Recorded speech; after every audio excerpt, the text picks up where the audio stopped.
I knew it was gonna deny me, bro. Yeah. Bro, I got mad tickets. The fuck? No, I'm being pretty clear now. I don't know where they want to put you. Look, it's some old lack of program, but you ain't giving no program. Okay, everybody, buckle up because we are in for a ride today. As I say, don't drink the water in Connecticut because you just don't know what might happen. Now, we are about to watch 3 Connecticut parole hearings, 3 wacky Connecticut parole hearings. And the one that we are starting with is with a man who cannot stay out of prison. Even the parole board brings it up, asking if he's institutionalized. He has 27 convictions on his record. 27. And I'll go through it. Thank you, Holly, for dropping it in the spreadsheet. But hey, you wouldn't believe it if you didn't see it. And let's go. Good afternoon. My name is Parole Officer McLizzie. Today is Thursday, February 13th, 2025, and this is a hearing of the Connecticut Board of Pardons and Paroles. The following board members are present this morning and by stating their names on the record, certify that they reviewed all statutorily required documents and available pertinent information in preparation of this hearing. Good afternoon. I'm panel member Ferry. I'm Ellen Zappo-Sasso. Nancy Turner. Sir, can you please state your name and inmate number for the record? Kendren Barnes, 236-338. Thank you. This hearing is being conducted in consideration of the parole application for Kendren Barnes, number 236338. He is serving a sentence of 2.5 years flat for 2 counts of robbery third. As of today, records reflect an eligibility date of June 17th of 25. There is no victim input in this case. There is an offender accountability plan for the offender. It has been reviewed and shows that Mr. Barnes has not completed any programs. I did. What was that? Tier 2. I'm on tier 2 waiting list, and I just completed a mental health group with my counselor, and I'm doing a mentor for the chronic. You're a mentor for chronic discipline? Yes. Oh, okay. I didn't know that. All right. So he has done mental health groups. He's on the waiting list for tier 2, like he said, and he is a mentor for chronic discipline. So utilizing the statewide collaborative offender risk evaluation system, the offender's overall score falls within the very high range risk for recidivism. Mr. Barnes, this is your opportunity to express to the board why you believe you should be granted parole. You may begin, sir. I've been granted parole because I've been sitting down in jail, had time to think about my actions. I apologize for my actions, the way I carry myself out in the community, and I wasn't really capable of trying to do my best, but now I'm doing my best. I got a very feeling reports of doing AA, NA. I'm trying to apply for a drug program, inpatient, long term. I might plan on leaving the state after that so I can start brand new. I'm trying to get my GED as I'm on the list right now for that too. I really do have a real bad drug problem in the street when I did my crime. I wasn't thinking properly, but now I got my head on straight. I'm getting older. I'm 48, going on 48. I'm just tired of coming back and forth to jail. I'm willing to change to do anything so I can make parole to a drug program, inpatient, so I can better myself, so I have some community help. And that's it. Thank you very much, Mr. Barnes, for your opening statement, sir. Much of what you desire for yourself, we do for you as well. Our intentions, rehabilitation is meant just for that, for you to go in and be punished for your crime, but we also would like you to benefit from said incarceration, and hopefully it will deter you from future criminal behaviors. However, you've been doing this since I had 1995. And you said that you're doing all of this because you're addicted to drugs? Back then I wasn't. But now the last couple 10 to 15 years, I started relapsing by discharge and had no place to stay, homeless, and I started going back to the streets because what I know. But I mean, do you think that maybe you are what's the word, institutionalized, sir? Because it's stable there in the facility, you have 3 meals, some place to sleep. I mean, and somewhat yeah, but somewhat no, because I my intention wasn't to come back to jail. I just fell into a trap of depression, nowhere to go, lack of community help, coming on discharge. Every time I discharge, I'm always on the streets. I had a place to look, homelessness. No, but that's what I'm saying. So perhaps you're being you're being in a facility, provides the daily necessities if you need a shower, food, a place to sleep without having to worry about, leaves falling on you or rain or snow. It may not be the best sleeping conditions, but it's a lot more difficult out here in the community where you have to pay rent and you have to pay for heat and you have to pay for gas for your car and all of that stuff. So maybe that's something that you really should look into. I'm happy to hear that you're a mentor, though, for the people that are constantly getting in trouble in the facility, because my history your history of disciplinary infractions in there, 87, all of your incarcerations, 87 tickets total. And how many do you have this bid? This bid I caught 6. That's contraband, like contraband. Find something in my cell like contraband, being petty. Okay, hold on, because I count 12. You are trash, Lindsay. You are trash. 12? So, yeah, I count 12. You had 2, you had 1, your last one was in December for a pipe, right? Mm-hmm. And then you had 2 that you received in September of last year, right? So that's 3. And then 4, you got the Pruno in August. Then you got 2 in July for fighting and for Pruno, right? Mm-hmm. So how many is that so far? 2, 3, 4, 5, 6. Then you have a few interfering with the safety and security. That's 2 of those. And then you got 1 in December in 23. What was that for? December? Of the year before.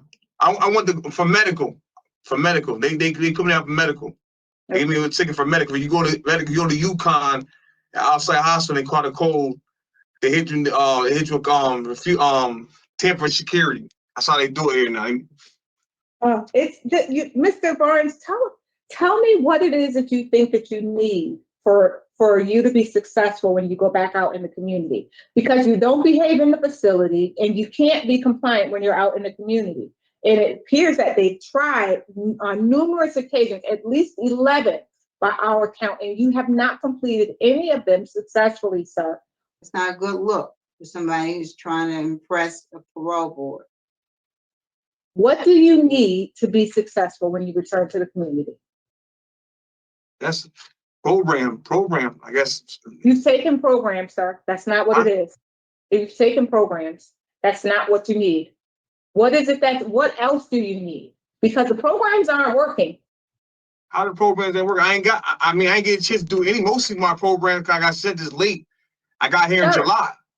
Okay, you may have come there in July, but yet and still, you already have a ticket just 2 months ago. Yeah, but I'm trying to tell you, I just came in the cell and he found contraband under my bunk, and it's not mine. I just moved in the cell, so okay. I can't fight the ticket. I can't refuse it because they found it under my bed, and they ain't never said we have to clean our cells when we first move in. You are trash, Lindsay. You are trash. So when I got here, I caught a ticket for that. So what about the one in September? Was that contraband that was under your mattress too? In the unknown meds? No, meds. Right there, she saw a pill. I chew my meds. I don't swallow. I don't use no water or nothing. And she seen a little piece of a pill under my tongue, and I'm not taking no type of narcotics. I'm taking mental health meds. So I chew my meds all the time. And that's right there. It was like a little problem. She was overdoing her job. Okay. So I try to argue with that, but I'm not trying to stay in seg all that time just to fight the ticket. So Mr. Barnes, do you know, okay, so what if everyone that they gave medication to had just a little piece of their daily meds under their tongue, and they took it out and they decided to sell it, and another person got high off of it? Like, they have to have some kind of protocol for giving the medication. You know what I mean? She sent me to the box 3 times. That lady sent me to the box 3 times. That same officer with that same ticket. It's a different ticket, but she's that same medication lady. She sent me to SAG 3 times. She had something against me. I'm just trying to tell you, the first time she said she seen a little pill. Next time she said I was cuffing my meds, and it wasn't it. She was after another guy, and they went and searched my cell, and that's when they found contraband. You are trash. Okay. They ain't find no medication. So Mr. Barnes, tell me what happens when you're out on parole and your parole officer finds some contraband on your person. How do you handle that? I'll tell him what I had it for. Explain why I had it in my pocket and what I was doing with it. And what if he doesn't believe you, or she doesn't believe you, and he still wants to remand you back to custody? What happens then? I go back to jail. I mean, I'm guilty of that. If I have it in my pocket, yeah, I'm guilty. Because I ain't following my parole. I ain't following the parole rules. I'm on parole. So Mr. Barnes, can I be honest with you, sir? You know, I'm happy to see that you have an adequate release plan. It looks like your dad's going to provide some type of employment for you. You were talking about going to the Liberation House in Stanford. So that's a potential job. It looks like you want to be released to a halfway house. Why can't you live with your dad? I could live with my dad, but I just, some people in jail, they said when you wanted to go straight to your family house, they kind of deny you because they feel you didn't get rehabilitated. Oh, okay. Well, I'm saying, because it's just, I mean, like I ain't showing them I want more program out in the world, I want more help. I need more help in the world. Well, I hate to say that, you know, it comes a point where you've run out of time. You know, you've run out of opportunities. Like, it's difficult for me to say I would support your discretionary parole based on your record, sir. You know, I mean, you rate out high at 46. Again, you have these 11 failures, you have the tickets. It's all working against you instead of for you, sir. Yeah, but I'm saying, but some of my tickets is from being in an environment. I got a less crimer, and the other guys have got time. You putting, we've heard I'm that. saying We've you're heard that like yeah, but I'm saying I'm in the blocks. Dudes are facing time who got robbery, all that. I ain't had that much time. So I'm just telling you, that's a threat too. When you put me in a cell like that, who got 60, 80 years, and I only got 18 months, and they stressing my bid, that's a threat. That's put myself inside harm's way. He's stressing my time. I understand. The only thing I can do is defend myself.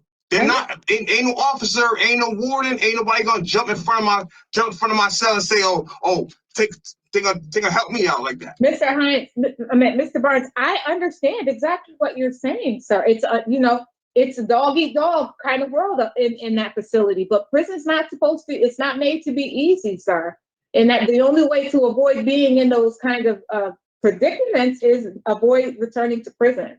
So for me, my hands are tied, Mr. Barnes. I can't support your discretionary parole.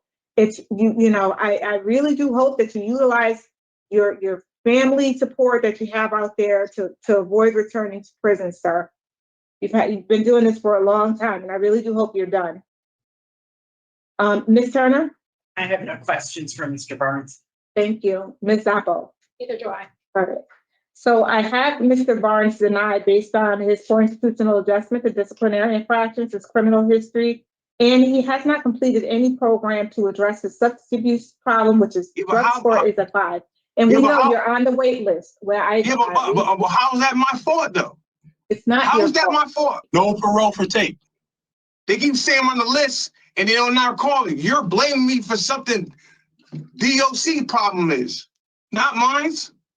None. Sir, we What could are you deny talking you about? for so many other reasons, sir. Yeah, We you could deny me because of that. The reason you deny me because I got assault on my record for officer. Okay, Madam Chair, let's Yes. change it to inadequate evidence of offender Of change. offender change, that's perfectly fine.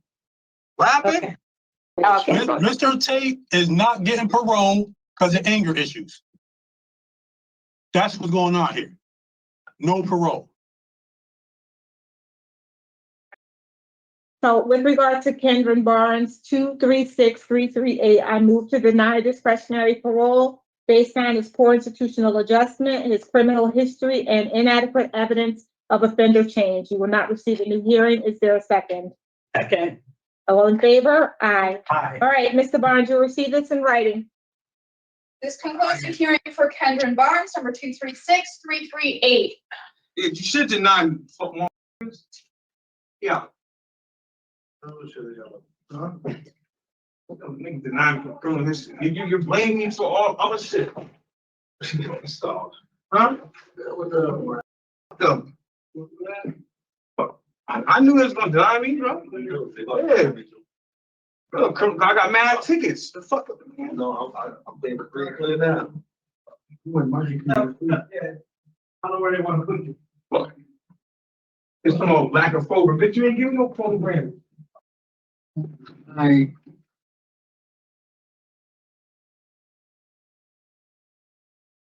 Hi, this is Alfredo Quarr, correct? Yes.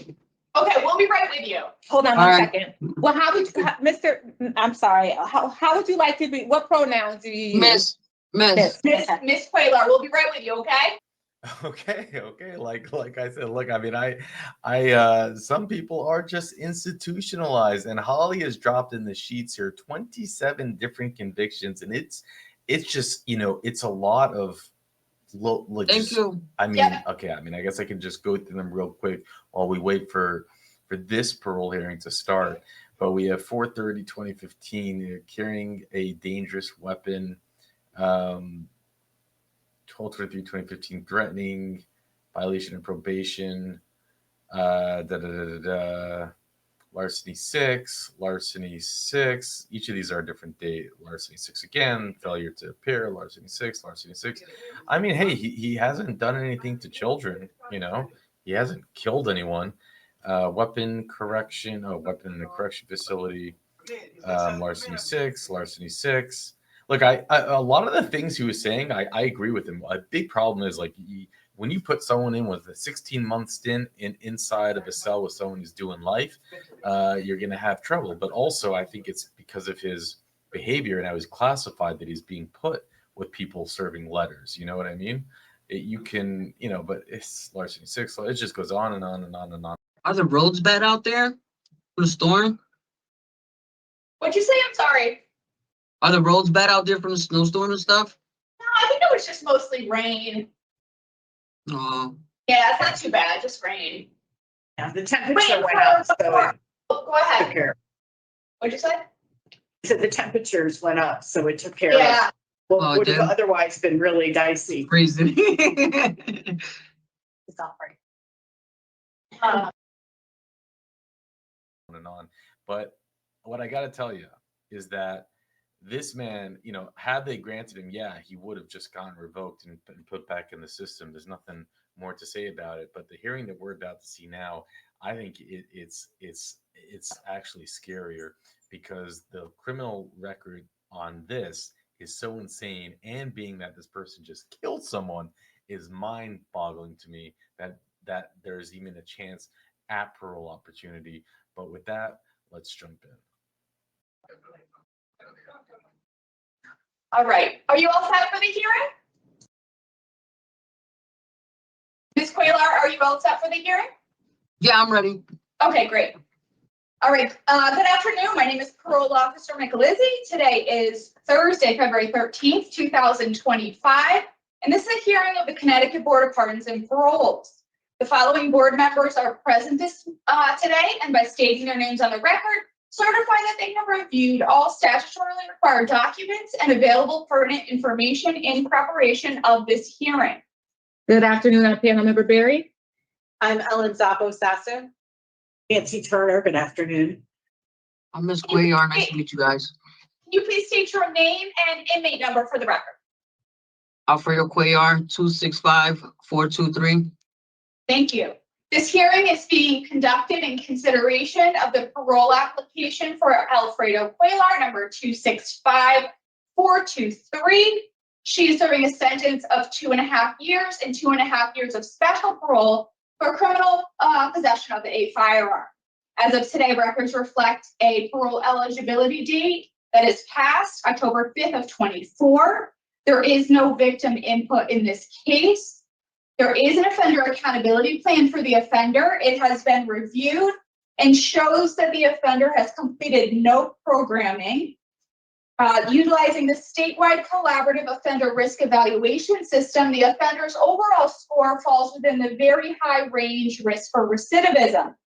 Ms. Quarr, this is your opportunity to express to the board why you believe you should be granted parole. You may begin. First and foremost, God bless y'all. Second,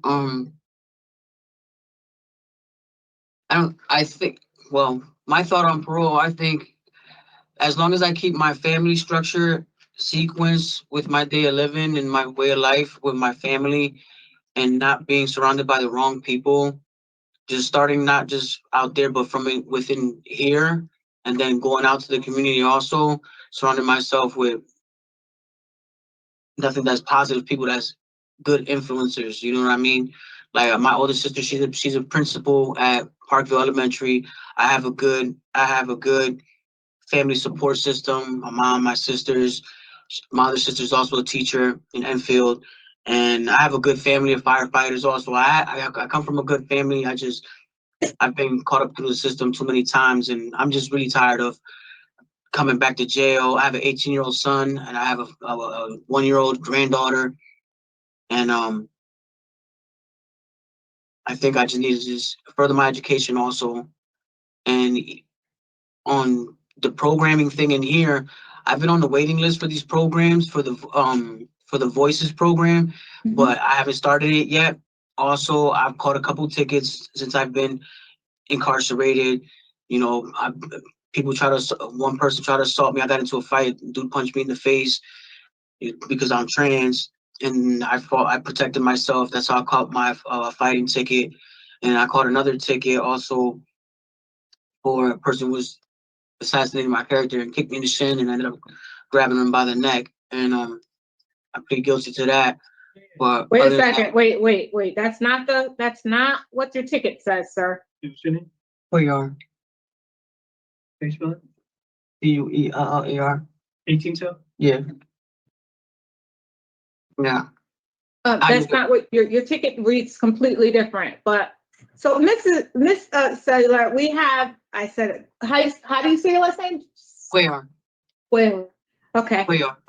Quarr. All right. We have some questions for you. Is it okay if we ask you questions now? Yeah. All right. Ms. Turner will start with the questions. Good afternoon. Good afternoon. So you're in on a very serious offense, and it's got you special parole and also the deadly weapon offender registry. Do you understand that obligation when you're out in the community with the registry? Yeah, I have to register. I have to possess not even just firearms, stay away from firearms, but also any knives or mace or anything that could be seemed as a weapon. Well, as a convicted felon, you are prohibited from having firearms and ammunition, and that's for the rest of your life. Yeah. So the registry is a 5-year period where you have to stay in touch with the state police, answer their questions, and keep registered. And you really should take it seriously because it could bring you back to prison. Yes, ma'am. If you fail to stay registered and current with them. So you were in tier 2, but just a couple of weeks? Yeah, I did 3 weeks in tier 2, which is a very good program actually, but I didn't get to finish it. Yeah. And you have a pretty serious substance abuse history. 5 is your score, and that's the highest possible. So I would have loved to have seen you take tier 4. Yeah, that too. Yeah, but now your end of sentence in November. So, it's doubtful that that will happen. Maybe tier 2 again. What do you understand about your abuse of substances? I've grown up in a very violent household, verbally and physically. I've been physically molested by my family. I've been through the whole situation, being sexually molested and raped and all that. Also, I've had a drug problem since a young age, but I also completed a lot of programs that I was in the at Foundation in New Haven. I did it 3 times, completed it twice. I've did numerous programs and was successful out there. Also, Right. But if you I'm glad for you. Sorry to interrupt that you're completing the programs, but if you return to drug use, something isn't working. And that's what we want to get at. So it's because my takeaway from what you said is that your traumas of childhood, set you up to escape through drug use. Would that be accurate? That would be accurate. Also, like I've been through a lot of, like you said, I've been through a lot of trauma, and as long as I can stay on my medications also and follow my routine on my medications, that is a big factor for me, to stay on my medication. So talk to me a little bit about where you're going to go in the community for supports for your mental health and for your recovery. All right. If I do get released, will, whether it's November or earlier. Okay. Yeah. I was planning on going to Waterbury, because I don't know nobody in Waterbury. I was in a halfway house in Waterbury on Bishop Street before in 2006, and I did fairly good there. And I was working at a place called Custom Bottles, that the temp agency had lined me up with, and a whole new start where I don't know nobody. And I have a very good support system as far as my family, and they're there for me and they support me through everything. So that's like that's my branch that I fall under right there. Okay. But a provider for your mental health services? Oh yeah, I've never had any services in Waterbury, but I need to find out what services they do have out there, because I know when I was placed in New Haven before, I know places in New Haven and in Hartford, but that's what I want to build on too. Also, the treatments that they do have in the city of Waterbury, especially for a person getting trans. Exactly. Whatever happens today, reach out to the reentry counselors there at the facility to get you connected with services. I assume you got special parole, 1, because of the gun charge, and 2, because you've had supervision in the past in the community here and in other states, and you haven't been successful. Yeah, I think I wasn't successful because I wasn't, like, I'm 42 now, and having my son and my granddaughter, and then like looking at life differently. It's like, I don't want to keep doing this to myself. And it's just not myself, it's my family also. Like, I'm not the only one doing time. My family's also doing time with me. And you were that starting hurts. to tell me why you struggled with probation. Not being on my medications, being at the wrong place at the wrong time around the wrong people. That's one of the major problems that I have. It's really important that you choose your friends carefully. Yeah, I don't even want any friends. I just want to be with my family. I'm 42 years old. I'm not getting any younger. Besides your son, who else is in your support system? My older sister, my son, my mother, my dad, my little sister, my brother-in-laws. So 2 sisters, brother-in-law, mom and dad. Is everybody supportive of Yeah, they're very supportive of me. Okay. Yes, they are. Yes, they are. And it's hard being trans, like, not even just out there, but in here also. Like, it's hard being transgender in jail when people, Yeah. talk down to you, physically assault you, and you have no choice but to protect yourself. You know, like I don't go looking for trouble or whatever. You know, I barely even talk to anybody unless they talk to me. So I try to not associate with a lot of people anyway, and even not just in here, even in the community, it's even hard. You know what I mean? It's Right, hard. there's a lot of people who are not accepting. I understand Yeah. that. And that's an emotional roller coaster for me also, being on hormone treatments, being on medications, and then trying to live a certain way and provide for my child and help my mom. It's a lot, but it can be done. Okay? There's people in worse situations than I am, so I'm grateful for the opportunities that I do still have, and that I do still have a chance at life, whether I'm in here or out there. You know what I mean? Because I have a very supportive family. I believe in God, and I know that change doesn't come overnight, but it also doesn't come if you don't want it. If you want it, it'll come. You have to. Life is about changes. That is, period. Life is nothing but changes. And once a person realizes that through living for so long and through trials and tribulations, I think a person starts to realize that when they're just tired of doing the same thing and coming back and forth. Like I'm tired. Like I'm really tired. I just lost a brother. They just killed my brother a year and on September 11th. Yeah. I think you've hit a point where you want more for your life. Yes, Then I do. this I just lost cycle my that brother. you've been, I just lost this my. They cycle just that killed my. you've been on. I'm They just sorry killed for my your brother. losses. Yeah, like I've been through a lot. You are trash, Lindsay. You are trash. I'm going to keep Last year us and a half. focused on the questions that we have to determine what we're going to decide today. So, I'm sorry. Thank you, ma'am. you, no need to apologize. You, were in possession of a firearm. Why? Because the area I was staying in, and Where'd you get the gun? off a dope dealer. So here's my concern. You didn't know how to use the gun, did you? You didn't train with it? No. Okay. No. But do you I just had it in understand?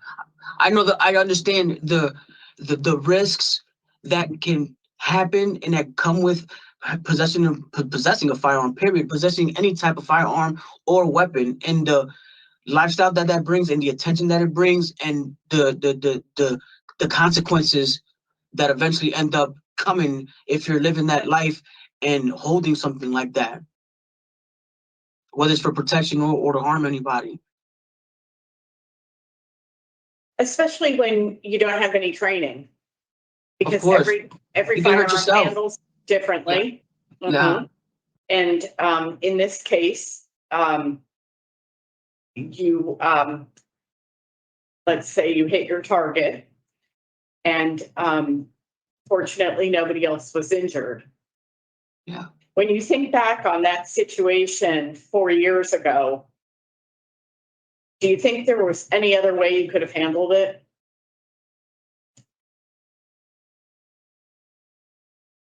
Yeah, I think not being in possession of a firearm, period. I think. But when the situation started to go down, so it was 5 a.m. and you appeared on video and it looked like you were following the victim. Why? Because I got into an altercation with the victim before I started walking around that same block to make sure he was gone. And then he came out, and then the situation happened. Right. He brought a knife to a gunfight. Yeah, what before but what I'm trying to get at, Ms. Quayler, is you had choices in that situation. I did have the choices, and I was telling the individual to please leave. That I don't know who you are. Please get away from me. To get out of here. And I was living in the streets. I was. But then drugs. you said that the person walked away, and you followed to make sure they left. Yeah, I went around the corner to make sure he was gone. Right, and that in and of itself was a poor choice. That was a poor choice itself. Yes, it was. Yes, ma'am. Okay. Yes, it was. You said in terms of why you decided to commit the offense, it just happened out of nowhere. Yeah. And that's what I wanted to check with you, because that's not accurate. There was an interaction with the person that was negative. Yeah. You know, you were in illegal possession of a loaded firearm. Yeah. And you had the freedom to remove yourself from that situation if you felt unsafe, but you didn't do any of those things. Well, I still felt unsafe. So, I still felt unsafe, but I went around the corner to make sure that this individual was gone because he was hiding behind a fence that from the street that I was already on. I can see him hiding, okay, crouching so down. so that should have been a red flag to you that you needed to get away. But this is where I'm from. I don't know where to get away to. That person doesn't. It wasn't from my area. He wasn't from my area. Yes. I didn't even know. I don't even remember But if the you person's knew the face. area, if it was your area, you knew places that you could go at 5 a.m. to just keep yourself safe, keep distance from this person. And you didn't do those things. So No, what I I'm didn't. trying to get at is your decision making. Yeah, that's concerning. That resulted in somebody dying when that didn't need to happen. Right? For you to feel safe, that didn't need to happen. Yes, ma'am. What were you arguing with the victim about? He just came in out of nowhere and tried to call me over, and I was like, "Who are you?" He didn't know who I was, and I was like, "I know who you are." And then right there and there, and that's when the conversation started. And then he started calling me a fruit basket, this, that, and the third, and it just spiraled out of control. But Ms. Quayler, that I'm sure has happened to you over and over again, especially working as an escort. I mean, unfortunately, people are ignorant and they do these kinds of things. But you've got to maintain your emotional regulation. Yes, ma'am.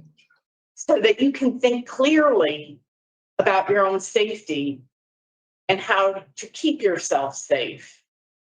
Yes, ma'am. And possessing a firearm is not an option. Absolutely right. Do you feel like in Hartford where this happened or Waterbury where you want to go to, that you could call the police for help? There's no question, no doubt about it, that anything that ever happens to me, whatever, I am calling cops.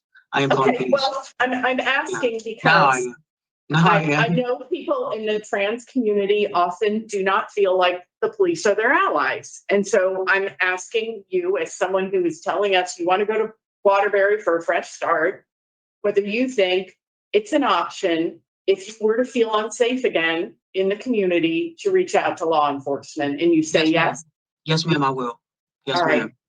Definitely will. Good. Okay. I think God has blessed me. I think God has also blessed me with another opportunity at life.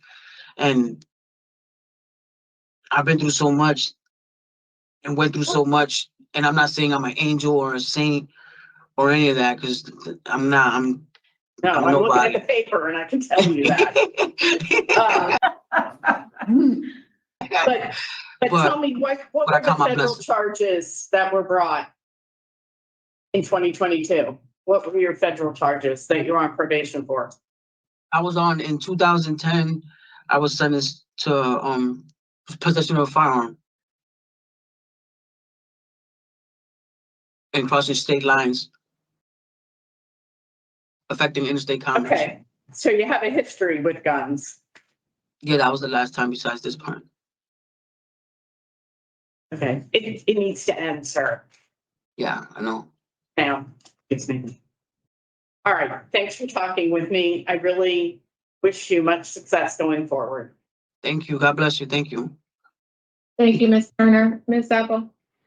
Yes, Ms. Quayler, I just need a clarification because I'm concerned about some of your opening statements where you related to us that you had a difficult upbringing with some abuse and other types of trauma, and yet you're identifying your family as your main source of support.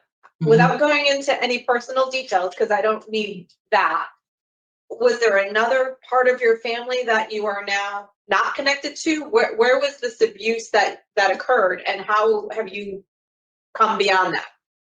Well, the abuse started when I was 7, and it was with my brothers, but the abuse happened to my brothers and at a young age, so they thought it was, I guess, okay for them to do the same thing with me that they went through. And took me a long time to figure that out and to have forgiveness, to forgive them for something that they didn't know that was right or wrong, because they were children too.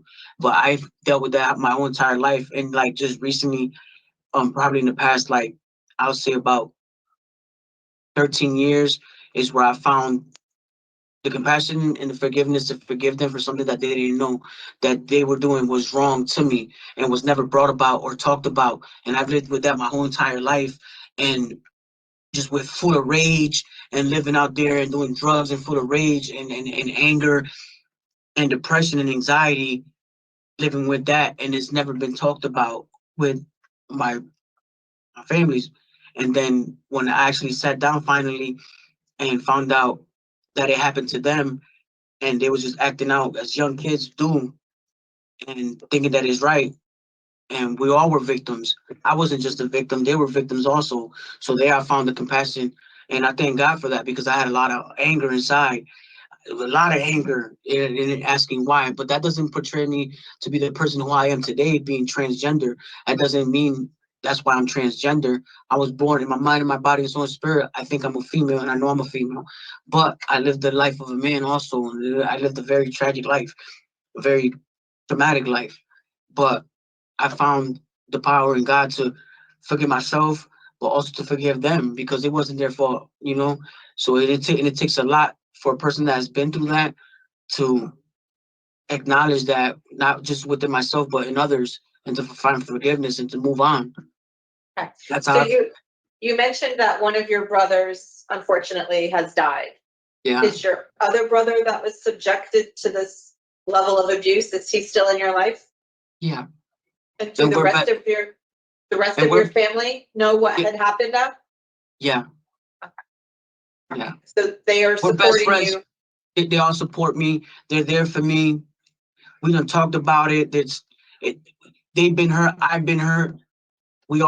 They've been through it. I've been through it. And now it's just like a whole, when you have like a kumbaya of Yeah. just like everything there, and just coming to terms with everything and realizing that this person's not even at fault, or this person's not even at fault.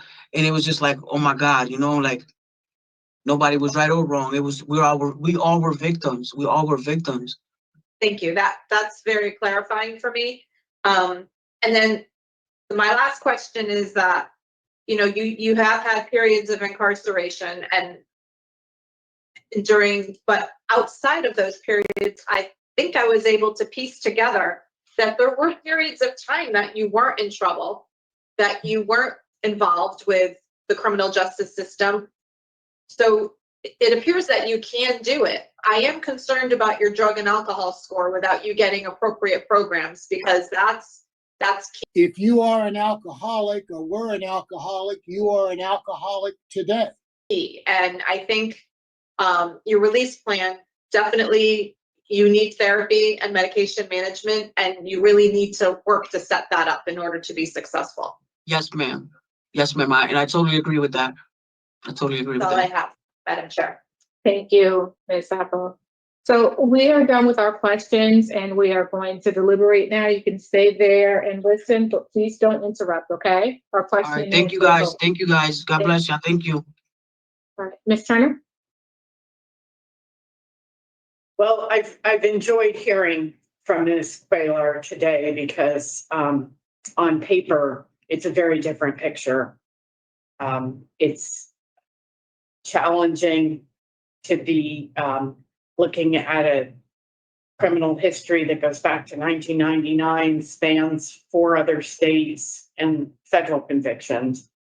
So it really is time that things turned around. And I'd like to think that the support of parole, special parole, which is part of her sentence, will make a difference.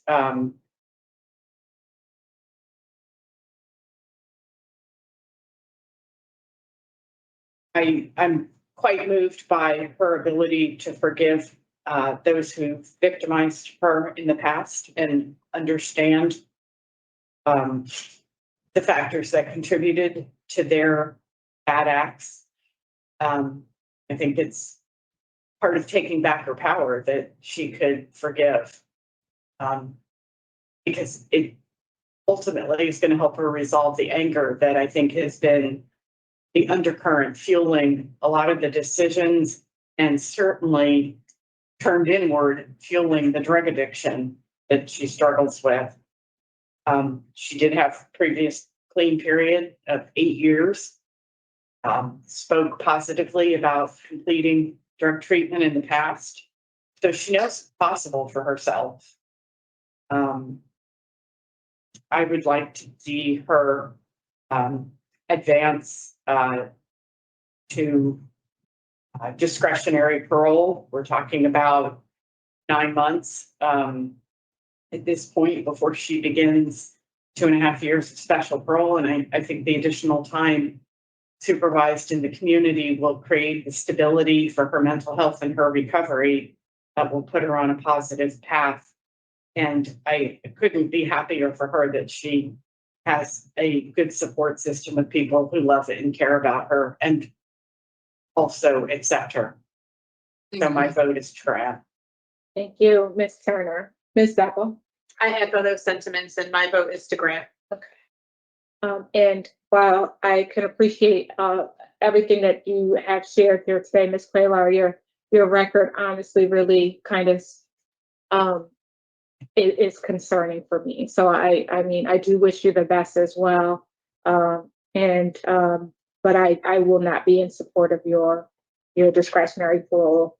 And I really do hope that we can set the conditions that you need that will assist in your reentry back into the community and assist with the things that you need, provide the resources that you need when you're out in the community. So in terms of conditions, I had I listed a half of the house, no contact with the victim, mental health, evaluation and treatment, and is there anything else? No, but I misspoke. The victim survived the shooting. So thank you for that. You know, I think Shamroy did this. Who interviewed you, Ms. Quaylar? It was a male guy. Shamroy? Yeah, Shamroy? yeah. Did he know? I'm not sure, was it mental health with medication compliance or just mental health evaluation? I just have evaluation. Colleagues, what are your thoughts about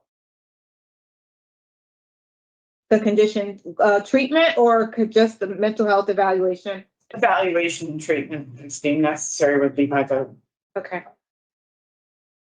I'm just gonna. And she's saying, The victim did die. yeah, yeah. Okay, so I. So there is no victim. Really? Okay, yeah. Now the victim, we're just like, wait, what? Okay. So with regard to Alfredo Quarr 265-423, I move to grant discretionary parole, honor after. Sorry. Dead. Honor after today's date, 2/13/25, with the following conditions in addition to the standard parole conditions, which will also apply to the 30 months, to her 30 months of special parole that's following her incarceration. She will participate in mental health evaluation and receive treatment as deemed necessary, and will be released to a halfway house.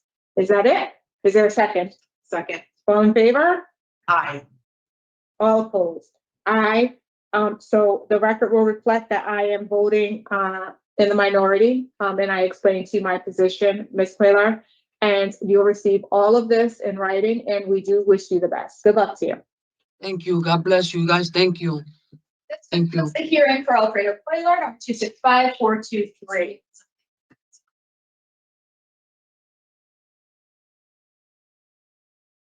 I got lots of cough drops if anybody needs them. Okay, I mean, there is no information on this case. There are no articles. There's nothing. So I can only go based off of the hearing. And to sum it up, what it is that they the DA or ADA felt that obviously this was a self-defense killing. The other person had a knife, and that's why there's no manslaughter. There's no prosecution. It's just the minimum sentence was given for carrying a. Yes. So I noted your objection, criminal history. What else were you citing? Her tickets are definitely of concern. And the fact that she was on probation was, but we didn't talk about that. So her criminal history and Mr. Ferraro? How's it going? Yeah, good. Have a seat. We'll be right with you. All right. Got it.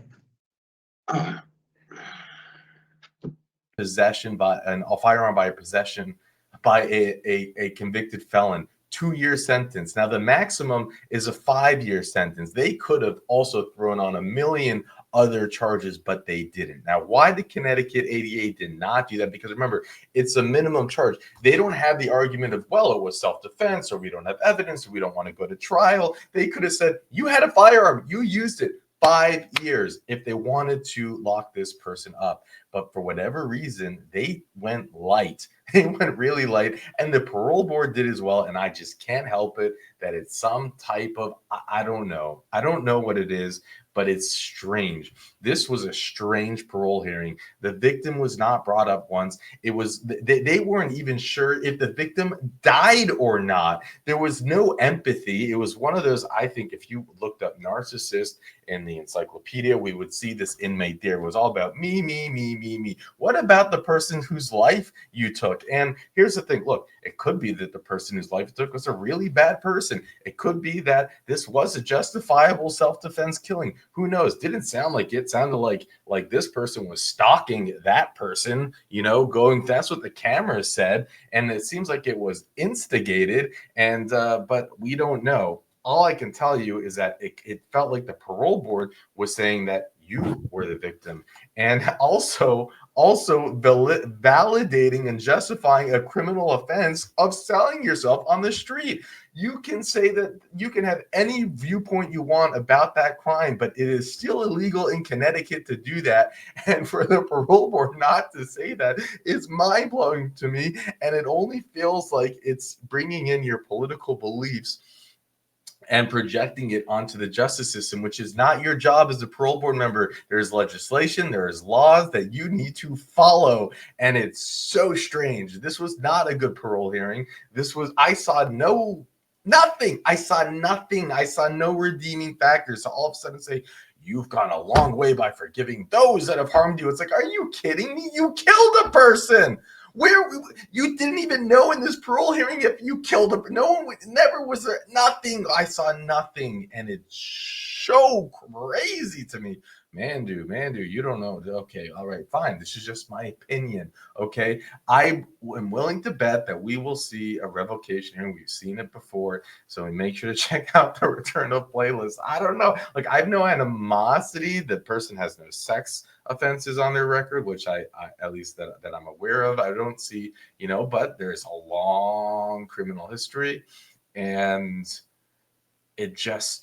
I just don't, you talk about getting away with murder, and not murder. I know they decided it wasn't that. They decided that, but just talk about, getting the minimum sentence. If you or I went into Connecticut with our Second Amendment rights, but didn't have a permit to carry in Connecticut but we had a permit valid in any other state, we could get 2 years, but no, now you go and you should buy a illegal. Okay, whatever. All right.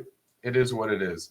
We don't have enough facts to really know, but but from what we heard from the hearing, it didn't seem like this was I'm innocent and I got attacked and defended myself. It seemed much, much, much more nefarious than that. And it's just just reeks, in my opinion. But anyways, we're about to see a really interesting parole hearing. It could be that this man showed up on the good stuff and the parole board calls him out for that. So let's jump in. Peter Ferraro, 3388889.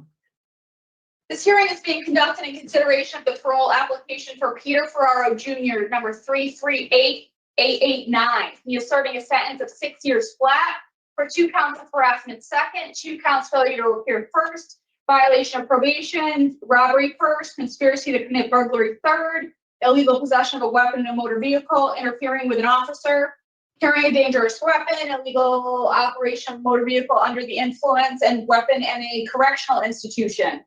As of today, records reflect a parole eligibility date of June 15th of 24. There is no victim input in this case. There is an offender accountability plan for this offender. Mr. Ferraro has not participated or completed in any programs since incarceration. Utilizing the statewide collaborative offender risk evaluation system, the offender's overall risk falls within the very high range risk of recidivism. Mr. Ferraro, this is your opportunity to express to the board why you believe you should be granted parole. You may begin. I would say, let's see. Well, I've been in here going on 4 years, like I'm, I've mellowed out, did a lot of thinking. I got job opportunities available. Yeah, I just, I did a lot of thinking. Like I feel like I'm in a good, good mental mindset. Yeah, I just. Mr. Ferraro, are you okay? Yeah, no, I'm fine. Yeah, you're not under the influence of anything, and you're absolutely okay. All right, because it seemed a little. I'm fine. Okay, all right. So we appreciate those. You are trash, Lindsay. You are trash. State your opening statement, so we're going to ask you some questions, okay? All right. Thank you. Ms. Apple? Mr. Ferraro, you have a lot of criminal history of various types. You also said in one of the interviews that you didn't believe in programs unless you have the intention to change. Do you remember saying that? Exactly. Yeah. That's what I go by that. Like a program's not gonna do nothing for you. Like if you don't want to change, then that program, you could just sit there and go through the motions. You get what I'm trying to say? It's like, that's my point of view on it. It could, if it's wrong, it's wrong. But I'm just saying, like, if you don't have the will to change, if you're not going to change, you could just sit in a program and just fake it. Like, you got to really want to change. You got to want to do it yourself. You know what I'm saying? A program ain't going to do it. Are you saying that you're not at that point yet where you want to change, so you didn't want to take any of these programs? No. I'm saying I do want to change, and I am at that point to change. It's just whether I did a program or not isn't going to affect. It's not going to do nothing for me. You got to be ready to change on your own. You got to have the willpower to not touch this drug. You got to do that on your own. The program ain't going to do that for you. You got to have that willpower to do it yourself. You know what I'm saying? Like, well, I think whether I did a program ain't going to affect anything. Like, just, you know what I'm saying? Like. Well, I think it does. I mean, the programs are designed to help you get into that mindset. And that's why when they asked me for the like about a month ago if I wanted to do tier 2, I said yes. Like, I'm not gonna refuse it. Like, I'll still do it. I'm just saying, like, okay, it's not, like. So what are you doing? How do you spend your time while you're in this facility without the benefit of doing programs? What are you doing to keep busy?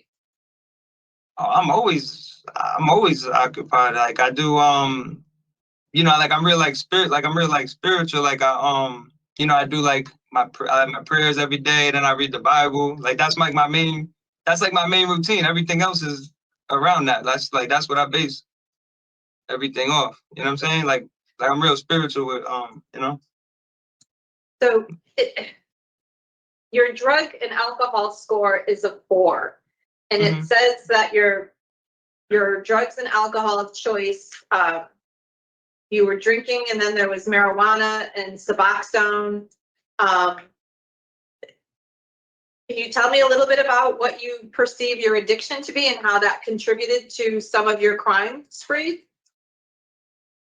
Well, it wasn't really like yeah, there was a couple of those cases do revolve around I drank too much, and I basically blacked out. I don't remember a couple like the breaking and entering one you might see. Like I drank too much one night, and a neighbor said I was banging on his door. They gave me, I think it says attempted burglary or attempted break and enter, attempted burglary. Like, so I don't know. It was weird. Like I don't even remember. I don't even remember. But that was one of the cases that violated my probation. That's why I got all this time right now. It was numerous like little things like that. You know what I'm saying? Like I'm gonna stop you right there, Mr. Ferraro. I don't think that any of these are little things, including the fact that you were probably so drunk that you couldn't differentiate between one house and another on the street on which you lived. That's what I'm saying. Serious. You also threatened someone at the train station, and you took a wallet at knife point. You have a very interesting history, but there's interfering, and there's weapons, and there's drugs, and there's harassment, and more weapons, and burglaries. And you don't feel like you are going to benefit from the period of incarceration and take advantage of programs to help you? That's why I told them yes when they came and asked me about the tier 2. I told them, yeah, I'll do it. I said it can't hurt, right? Like I said, I'll do it. Can't hurt. What did you need a sharpened toothbrush to protect yourself from when you first entered the facility in June? You were found with a sharpened toothbrush? Yeah, I've been going through a lot of crazy stuff in my life, and I felt like I needed that. Like I've been going through a lot of like crazy stuff, like threats, all types of crazy stuff.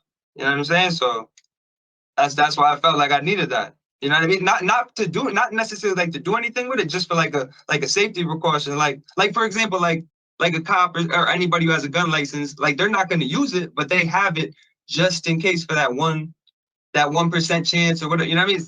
It was one of them type of situations. Like I didn't want to use it. I just had it for that just in case. Like if I get attacked, maybe it could save my life one day. You are trash. Like one of them type of situations. You know what I'm saying? Mr. Ferraro, do you take responsibility for any of the actions that are listed on these multiple pages that I have showing your criminal history? Yeah, I've been in jail 4 years on this case, and then I did 7 years for the robbery. That is taking responsibility, right? Yes. Right? You seem indignant that we're asking you these questions. Nah, of course I take responsibility. I've been in jail all these years. What do you mean? Isn't that take responsibility? Like That's accountability. Yeah. That's accountability, not responsible. No, I don't deny it. Like I accept what I did, and I accept the time they gave me, and you know what I'm saying? I don't know. So what have you done while you've been incarcerated to address your drug and alcohol issues? What have I? Well, the greatest thing that happened to me since I've been in here was my spiritual, my spiritual awakening, like getting in tune with with God and stuff. That was the greatest thing that happened to me since I've been in here. Like I'm really like that's what I base my day around. Like I do my prayers, read my Bible every day. I go to mass and all that. Like that's my favorite. Like that's the best thing that happened to me because I wasn't into that when I first came in. You get what I'm saying? Like that happened through like situations in here, and I eventually like got onto that. Like I wandered onto that path. You know what I'm saying? But that's the thing that I could say is the best thing that happened to me since coming in here. Like that's the best thing that happened to me. You know, get like that relationship, like that relationship with God. That's the best thing that happened to me since I've been in here. Okay. Yeah. So let's talk about your chronic discipline status and your disciplinary reports. Yeah. You've had over 24 discipline reports. So that's not something that we look on as, appropriate institutional adjustment. What's going on that you've accrued almost, I think, 26 DRs in the last 4 years? You are trash. It says 26. Yeah. No, I didn't know the exact number. No, it was definitely a lot. I just didn't know the exact number. Well, now you do. Yeah, that's crazy. Damn. Yeah, it's crazy. So No, but they're right there, so I can't deny them. But I'm just saying, like, if you check the last 4 months, I've been ticket free. Like, I really been like trying to chill out. Like, if you look, I haven't caught a ticket in a while. It's been like months, like for at least 4 months. Like, I don't even have no tickets pending right now. Like, my shit, like, they're all clear. You know what I'm saying? That's what I'm saying. Like, I have caught a lot of tickets, but as of late, I've been really trying to, like, just do the right thing. Like, just chill. You know what I mean? Not like just chill out. Huh? okay, I just have one more question. You've been subject of community supervision in the past, Mr. Ferraro, and it hasn't gone well. You've only been successful once, and you failed community supervision 4 times. Do you have anything to say about? Yeah, I do. One thing I got to say about that, I never went on the run. Like I would go on the run for, like, say I violated, like, caught a case or something, I'd turn myself in after like a couple of days. I never went on the run for extended period of time. I always had a good rapport as far as reporting. You know what I'm saying? Like, I never went on the run for like extended period of time. I always turned myself in after like 2 days. You know what I'm saying? Like, when I was in that situation, I never went on the run or nothing like that. Okay. You know what I'm saying? Yeah. Right. Do you, when you are eventually released from this facility, what is your release plan? I'm just kind of curious. Well, the main thing is stay. You know, I told you I'm really, like, you know, I do my prayers and my Bible every day. I definitely got to keep that up. You know, because I don't want to, like, get out and then forget about it. You know what I'm saying? There's 24 hours in a day. There's plenty of time to still do that. You know what I'm saying? Because I do my reading, my prayer. You know what I'm saying? So I can still. There's plenty of time to do that in jail or in the world. I'm not worried about that. But then, you know, just a job is the main. A job is the main thing. You know what I'm saying? A job is the main thing. Which, you know, if I was to get out or whatever, I got opportunities for a job. Like, I already, you know, I discussed that or whatever. But yes, so the job is the main thing, and then not neglecting God, like staying in tune with my prayers and my Bible. That's my biggest thing. Like, I revolve everything around that. You know what I'm saying? Like, well, you know what I mean? Like, unfortunately, prayers don't pay the bills, Mr. Ferraro. And no, I get it. I'll do a job. I just said I work, but I'm just saying I won't neglect that. Like, I'll make time for that. It only takes an hour or whatever. You know, there's plenty of time in the day to do that. You know what I'm saying? thank you for talking to me. I'll You're welcome. turn it back over to the chairwoman. Thank you, Ms. Turner. I have no questions for Mr. Ferraro. Thank you, Ms. Turner. So just for the record, the state's attorney did submit a letter of objection to your discretionary parole. The state is of the opinion that you're a threat to public safety, so they object. All right. Was he like this? Okay, so I think that it's clear that Mr. Ferraro would benefit from going to end a sentence and potentially doing some programs. So I think that today I'm going to suggest to my colleagues that we deny based on. All right, so I'm denied, right? I don't got to talk to you no more? We can pick a bunch. We can go with criminal history, current offense committed on supervision, inadequate evidence of offender change, inadequate institutional program participation, poor institutional adjustment. I have all those. Yep, I have all those. Mm-hmm. And I'm open to anything else. Okay. I criminal history, nature and circumstance, poor institutional adjustment, inadequate evidence of offender change. What else? Okay, the way they're listed on mine, just to be clear, I started with criminal history, current offense committed on supervision, inadequate evidence of offender change, inadequate. I can't hear you. I'm sorry. No parole for Tate. None. Mr. Tate is not getting parole because of anger issues. And yeah, I am convinced, I have no proof of this, I'm just speculating on a situation like this, that guy, she rolled up into that parole hearing woo, on the magic carpet, on Mojo, on something, Pruno, I don't know, but when you think you've seen it all. And this today's docket was full of just crazy parole hearings. So I'm going to be sharing them with you. And you may see some of them play twice, because when I do a hearing of 3 in a row, the numbers drop off. You know, you might have 100,000 watch the first 30 minutes. They don't get 70,000 the next 30 minutes, and only. So please forgive me if I play this as a solo hearing. It's just it's what you have to do, because this is just something else. And oh my God, all those write-ups and the way he Spaniard it's unreal. There are people out in society that are like this, that walk amongst us, that he will just get out. Let's see, what was his, and thank you, Holly, for dropping the links on this. He will be getting out June 16, 2027. He got a 6-year sentence for violation of probation. How scary was it when he talks about, I don't know, I was knocking on the roll. What's the big deal? Imagine having this guy, and this is him looking his best. Imagine how he looks on the street and banging on your door at whatever in the morning. I mean, it's trauma. He's lucky he didn't get shot, I guess. Now, you could see, let me just go through his long history. And Connecticut only shares 10 years of records. And this is when he, but they just let him out now. And it's just crazy. 7/6/2022. Okay, sorry. So original arrest date was 2/4/2021. Harassment, 2nd degree. 7/2/2020, also harassment, 2nd degree. 12/31/2020, conspiracy to commit burglary, failure to appear,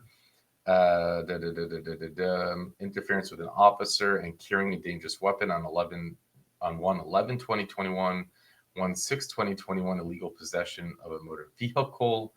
And mind you, he's always getting sentenced for this, but they keep suspending the sentences.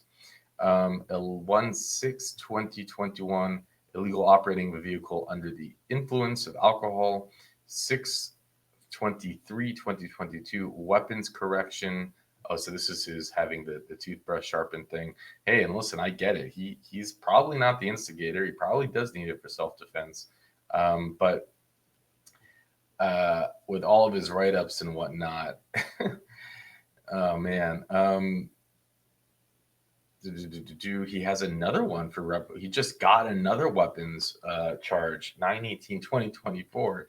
So we don't see the weapons in the correction institution very often.